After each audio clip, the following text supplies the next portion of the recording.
اليوم في مدينة باسادينا قرب لوس أنجلوس لمشاهدة عرض ستاند اب كوميدي من هيلاريوس حبيبيز، أول منصة كوميدية تؤسسها امرأة من أصول عربية.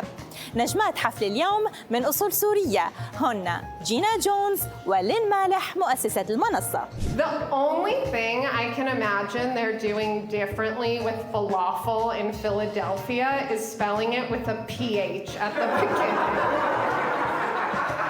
Lynn and Gina, we're very excited to see your show today, but in the beginning, I'm really curious to know about Hilarious Habibi. It's definitely a catchy name for a very fun project. I started stand-up in about 2016, and I was the only Middle Eastern female comic I knew.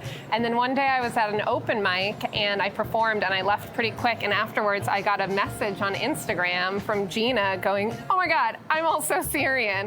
And we became friends, and we had just for a while been brainstorming this idea of a show that featured all Middle Eastern comics.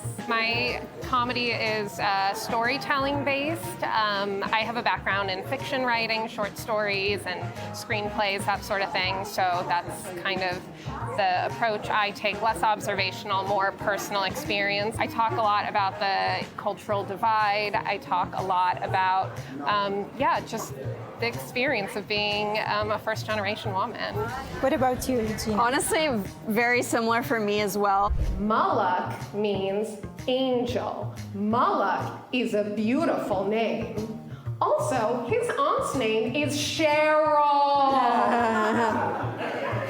جينا تنتج وتقدم عروضاً مع ألمع المواهب في لوس أنجلوس، أما لين فتشارك في كتابة مسلسلات كوميدية تلفزيونية في هوليوود. Hey Gina, I know this is like super last minute. I'm actually leaving LA in 10 minutes. I know you said you're based in Silver Lake, but I'm actually hanging out in Santa Monica right now.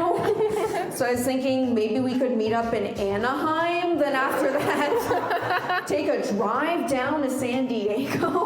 How would you describe your audience? Are they mainly Middle Eastern, or do you get, audience who are from different backgrounds? It's really been an interesting evolution where it started mostly our friends who were just a hodgepodge of everything.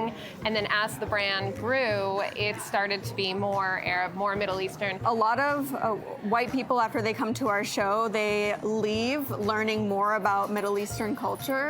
Do you think that these times had affected your comedy, your content, or the way you deliver your message? Yeah, a lot of people on our stage in the last few months have come on stage and been really vulnerable. But what's really remarkable to see is Arabs are really good about finding the funny even in the hardest of times.